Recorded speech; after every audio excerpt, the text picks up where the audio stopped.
तो दोस्तों मेरा नाम है सरबजीत सिंह और आप देख रहे हैं टेक केस की। दोस्तों आज मैं आपको बताऊंगा कि Realme X7 Pro में आप रिंगटोन कैसे सेट कर सकते हैं। तो चलिए दोस्तों बिना किसी तरह की वीडियो शुरू करते हैं। इसके लिए आपको सबसे पहले सेटिंग्स में चले आना है।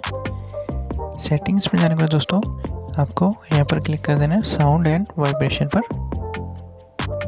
इसके बाद दोस्तों आपको यहाँ पर नीचे है ना, आप देखते हैं यहाँ पर रिंगटोन की ऑप्शन मिल जाएगी। आपको सिंपली इस पर क्लिक कर देना है और इसके बाद आपको देखते हैं यहाँ पर बहुत सारे रिंगटोन्स ओपन हो जाएंगी। आपको जो भी रिंगटोन अच्छी लगती है आपको सिंपली उस पर क्लिक कर देना और रिंगटोन सेट हो जाएगी। और अगर आपको इंटरनल स्टोरेज से अपने म्यूज़िक फाइल से मतलब म्यूज़िक प्लेयर वगैरह से कोई सॉन्ग आपने डाउनलोड कर रखा है वो सेट करना है तो आपको सिंपली सिलेक्ट फ्रॉम फाइल्स पर क्लिक करना है और यहाँ पर आप देखते हैं आपके सॉन्ग्स ओपन हो जाएंगे। आपको सिंपली जिस भी सॉन्ग को सेट करना है उस पर ऐसे क्लिक करेंगे और वो सेट हो जाएगा।